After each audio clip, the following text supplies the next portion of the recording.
আসসালামু আলাইকুম। কি অবস্থা? সবাই কেমন আছেন? আশা করি সবাই অনেক ভালো আছেন। জি, আলহামদুলিল্লাহ আপনাদের দোয়ায় আমি অনেক ভালো আছি। আপনাদের মাঝে একটি ভিডিও নিয়ে আসলাম। ভিডিওটা হলো আমরা হুমায়ুন আহমেদ স্যারের লেখা 'দেওয়াল' বই থেকে আমরা কিছু পৃষ্ঠা পড়ব। তো চলুন শুরু করা যাক আমাদের আজকের ভিডিও।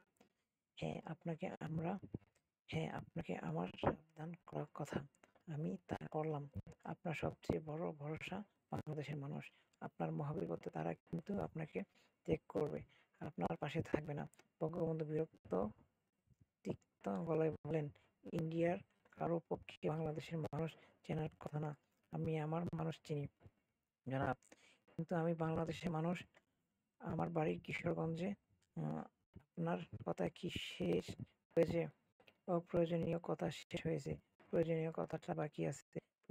প্রয়োজনীয় কথা বলে চলে যান। আমি অসম্ভব ব্যস্ত। ভালো কথা। কই মাছ খাওয়ার নিমন্ত্রণ। কই মাছ ভাজা হচ্ছে। এক পিস খেয়ে যাবেন। এখন বলুন আপনার প্রয়োজনীয় কথা। খন্দকার মোশতাক বিষয়ে আপনাকে সাবধান করতে এসেছি। ইনি চেষ্টায় আছেন আপনাকে সরিয়ে পাকিস্তানের সঙ্গে ফেডারেশন জাতীয় কিছু করার। বঙ্গবন্ধু বিরক্ত গলায় বললেন, খন্দকার মোশতাককে আপনি চেনেন না, আমি চিনি। আমি যদি তাকে বলি ১ মাস ঘাস খেতে হবে, সে ২ মাস ঘাস খাবে।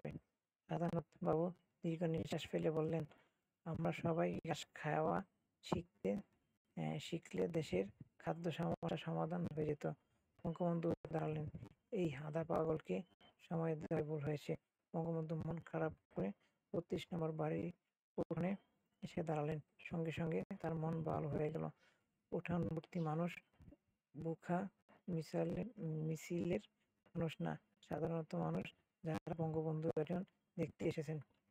আন্দোলন শুরু হলো। জয় বাংলা, জয় বঙ্গবন্ধু। বঙ্গবন্ধু হাসিমুখে তাদের দিকে তাকিয়ে হাত নাড়লেন। দবদবে সাদা পায়জামা পরা অতি সুপুরুষ এক যুবক দামি ক্যামেরায় মিছিলের ছবি তুলছে। যুবক এক পর্যায়ে ইশারায় বঙ্গবন্ধুর ছবি তোলার অনুমতি প্রার্থনা করলেন। বঙ্গবন্ধু উচ্চস্বরে বললেন, ছবি তুলতে চাই তুলবি, অনুমতি দ্বারা দাঁড়াবি না, দাঁড়াবি না। যুবককে বঙ্গবন্ধু পরিচিত মনে হচ্ছে, তবে তিনি তার নাম মনে করতে পারছেন না। হঠাৎ হঠাৎ তার এইরকম হয়, নাম মনে আসে না। যুবক এসে বঙ্গবন্ধুকে কদম বসি করলেন। বঙ্গবন্ধু বললেন, কই মাছ খেয়ে যাবি, কই মাছ ভাজা হচ্ছে। যুবকের নাম ফারুক। সে এসেছে কি করতে?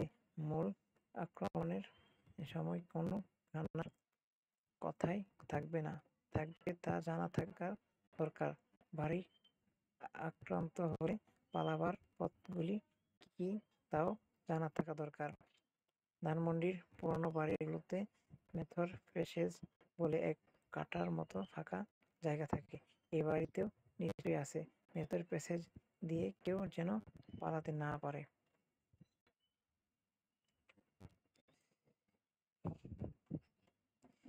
একটি বিশেষ গুজবের কারণে ঢাকা বিশ্ববিদ্যালয়ের শিক্ষকদের মধ্যে আন্দোলন, চাপা উত্তেজনা।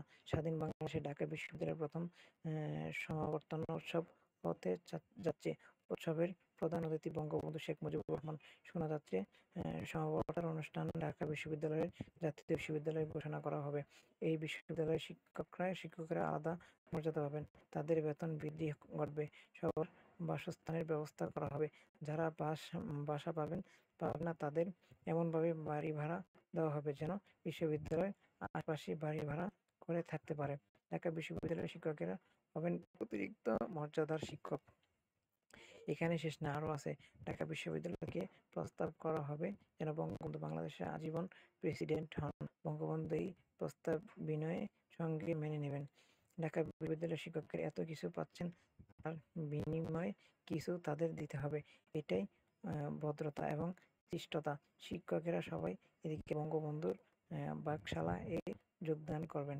সব শিক্ষকরা বাকশালা যোগদানের অঙ্গীকারনামা একটি রূপার খোলের ভেতর ভরে সমাবর্তন অনুষ্ঠানের বঙ্গবন্ধুর হাতে তুলে দেওয়া হবে। শিক্ষকদের বাকশালা যোগদানের অঙ্গীকারনামা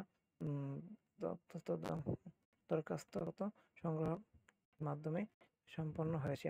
তাদের মধ্যে আগ্রহের কোনো কমতি দেখা গেল না। ক্ষমতার সঞ্জরে থাকা ভাগ্যের ব্যাপার। হাতে গোনা কিছু শিক্ষক অবশ্য বাকশালে যোগদানের রাজি হলেন না। তারা ভীত এবং চিন্তিত মুখে সময় কাটাতে লাগলেন। এদের একজন, আমি রসায়ন বিভাগের সামান্য লেকচারার, আমি কেন ওটা গীতা গাইলাম। যাই হোক, আজকে এই পর্যন্তই। সো সবাই ভালো থাকবেন। আমরা নেক্সট অন্য কোনো ভিডিওতে কথা হবে। সে পর্যন্ত সবাই ভালো থাকবেন। সো আল্লাহ হাফেজ। আসসালামু আলাইকুম।